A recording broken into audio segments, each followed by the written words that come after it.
Radical block buster అన్నారు చూసారా, 100% apt caption అది.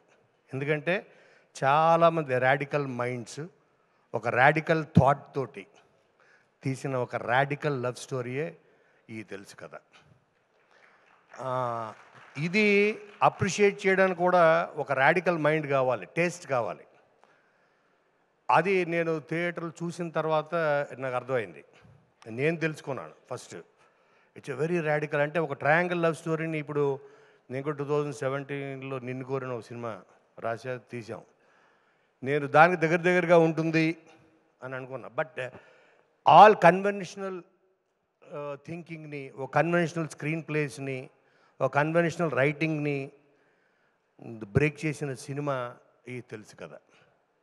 దానికి ఫస్ట్ కావాల్సింది ఒక రాడికల్ ప్రొడ్యూసర్. తన రిలీజ్ ఈవెంట్లో చెప్పాడు, వరుణ్ డీజే టిల్లుని మర్చిపోయేలా చేశాడు.